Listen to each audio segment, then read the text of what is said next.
Quand l'Afrique votait déjà, l'Europe se battait pour des trônes. Et si la démocratie n'était pas née à Athènes?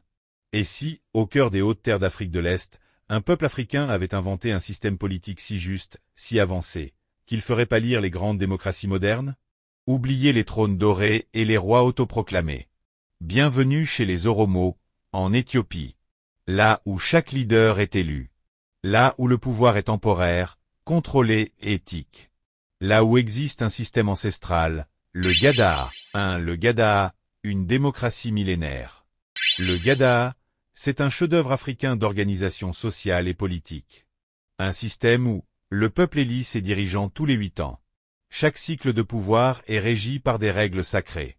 Et chaque dirigeant est formé dès son jeune âge, sans jamais savoir s'il sera élu. 2. La déclaration de Gélédu, une constitution vivante. À chaque transition, a lieu un événement ancestral, la déclaration de Gélédu. Un moment solennel. Un pacte sacré entre le peuple et ses futurs leaders. Pas de parchemin. Pas d'encre. Mais une charte orale, transmise par les anciens, chantée par les sages, gravée dans les mémoires.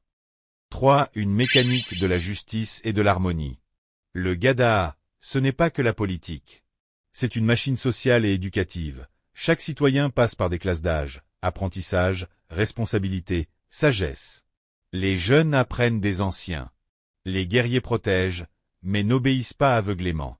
Et les anciens conseillent, mais ne dictent jamais. C'est un cercle, un cycle, un équilibre. Pendant que les monarchies européennes s'entretuaient pour des trônes. Les Oromo, eux, transmettaient pacifiquement le pouvoir. Et en 2016, l'UNESCO l'a compris, le Gadaa est reconnu patrimoine culturel immatériel de l'humanité. 4. Une leçon pour l'humanité. Aujourd'hui, le monde crie pour plus de justice, plus de transparence, plus de démocratie. Mais ce que l'on cherche existait déjà, ici. En Afrique. Chez les Oromo. Sous le ciel d'Éthiopie. Le Gadaa n'est pas du folklore. C'est une leçon.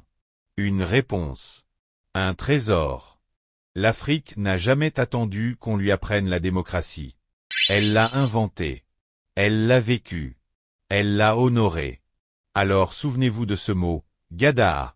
Et de cette vérité, l'histoire africaine ne commence pas avec la colonisation. Elle commence avec la sagesse.